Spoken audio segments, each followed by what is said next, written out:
Olá, gente! Olá, gente! Bem-vindos a mais um vídeo. Vamos aí hoje falar sobre o conceito de difração, o terceiro fenômeno ondulatório que eu estou apresentando. O conceito de difração está aí na tela. É o desvio de uma onda quando ela contorna um obstáculo, atravessa uma fenda.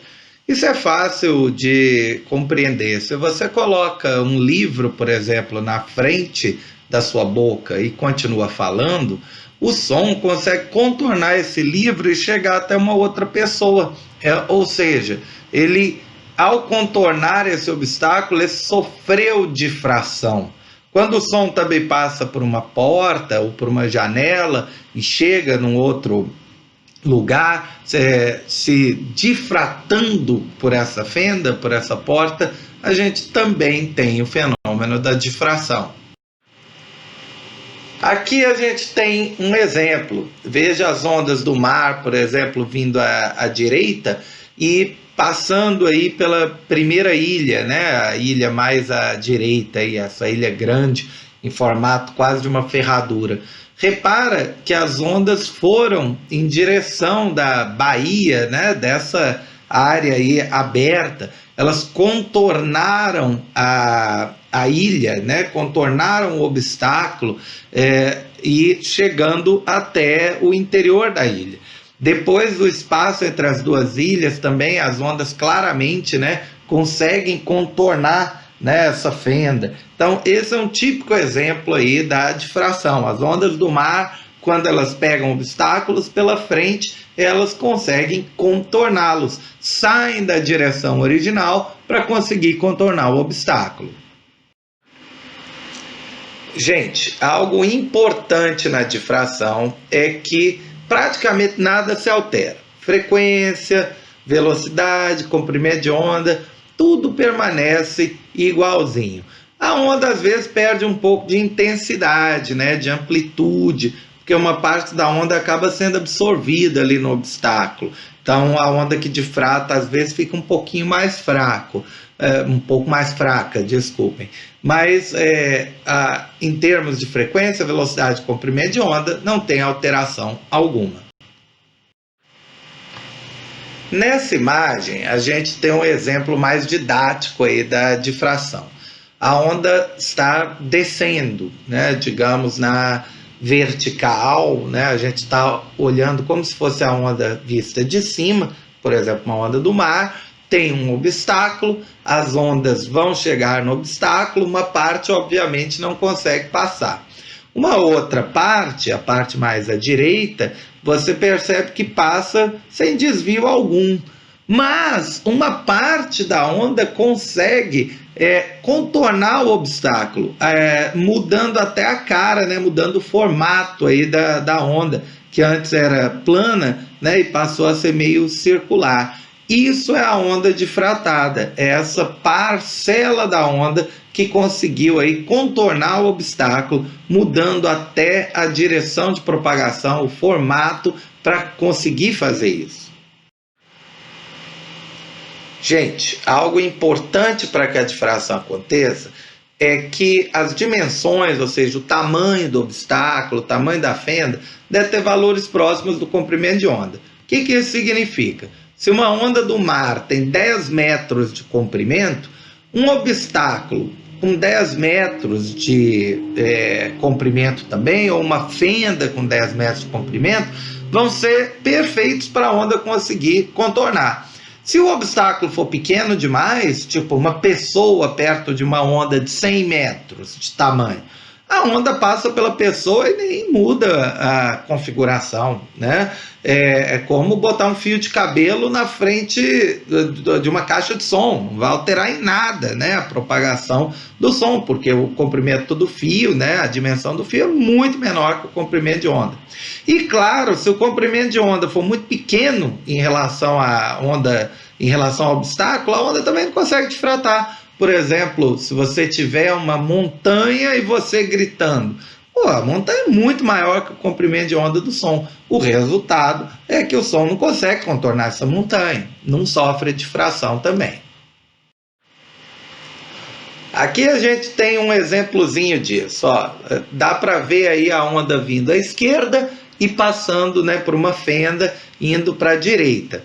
Né? Nessa primeira situação, a fenda é muito maior que o comprimento de onda. Né? O comprimento de onda, né, gente, é a distância entre as linhas pretas. E a fenda, a distância aí entre essas duas linhas amarelas. Né? Dá até para ver alguma difração, né, no topo, da onda que passa e na parte de baixo da onda que passa, a onda até dá uma leve difratada, né, uma leve alteração de forma, mas não é uma difração muito sensível. Na prática, a onda acaba passando quase que só na direção original mesmo. Em compensação, coloque uma fenda aí mais ou menos do tamanho do comprimento de onda e a onda difrata muito mais, ou seja, ela se espalha muito mais, ela contorna muito melhor o obstáculo, ou atravessa muito melhor a fenda, chegando a lugares, né, bem diferentes da propagação original. Né? O formato da onda aí também se altera bem mais significativamente do que no exemplo anterior. Gente, o resultado disso é que no cotidiano, ondas que têm maior comprimento de onda difratam mais. Porque os obstáculos do cotidiano têm aí, né, dimensões de alguns metros, algumas dezenas de metros. Então, ondas que tiverem comprimento de onda maior vão conseguir contornar obstáculos maiores, então elas difratam mais. Isso é uma regrinha geral aí que você pode usar para o cotidiano. Quanto maior o comprimento de onda, a onda consegue se difratar melhor. Um exemplo típico, o som difrata mais que a luz. O som, quando você aperta a buzina de um carro, ele, por exemplo, consegue contornar um muro, consegue contornar um prédio, né, e alertar um motorista que de repente não está te vendo. Ou seja, o som faz curva, literalmente contornando o obstáculo. A luz não, né? A luz de um farol, ela vai basicamente, né, para frente. Ela não vai, por exemplo, contornar um prédio e alertar um motorista do outro lado. Por isso que o carro, né, tem também a buzina, que o som ele consegue se difratar mais que a luz, porque o comprimento de onda do som é de alguns centímetros até algumas dezenas de metros, enquanto o comprimento de onda da luz é da ordem de décimo de milésimo de milímetro. Isso é muito pequeno. Isso é pegar a espessura de um fio de cabelo e dividir por 10.000. Ou seja, é um comprimento de onda tão pequeno que os obstáculos do cotidiano são gigantescos. Então a onda não consegue, né, se difratar. A luz, né, praticamente não se difrata no cotidiano. E mesmo entre o som, a gente tem uma diferenciação. O som grave, ele difrata mais que o agudo. Por quê? O grave, gente, é a onda que está representada mais acima aí nessa imagem. É uma onda de baixa frequência e um grande comprimento de onda. Enquanto o som agudo, a parte que está representada aí abaixo, né, na figura, é um som de alta frequência e pequeno comprimento de onda. O resultado é que no cotidiano, o som grave, por ter maior comprimento de onda, consegue difratar melhor do que o som agudo. Isto significa, né, nesse exemplo, desculpa estar em inglês, mas às vezes a gente não consegue, né, imagens em português. Você tem aí a fonte, source, né, emitindo uma onda, tem um muro, wall, né, bloqueando aí a passagem da onda, mas repara, né, que a onda consegue chegar na pessoa aí que está à direita, contornando esse muro, né, devido à difração. Uma parte, obviamente, da onda reflete, né, que também é mostrada na figura. Agora, quando a gente pega um som agudo, né, repara que o comprimento de onda ficou menor em relação à figura original, ele não contorna tão bem o muro, né, ele às vezes até consegue contornar, mas é bem menos, né, do que o som grave que eu mostrei na figura anterior. Isso acaba sendo usado em uma engenharia sonora para o mal, né? Aí nós temos, garanto, o sonho de consumo de, né, infelizmente, vários alunos que estão assistindo esse vídeo, né? Botar sonzão no carro para perturbar as pessoas, divulgando aquilo que você chama de música, né, pelo mundo que te cerca.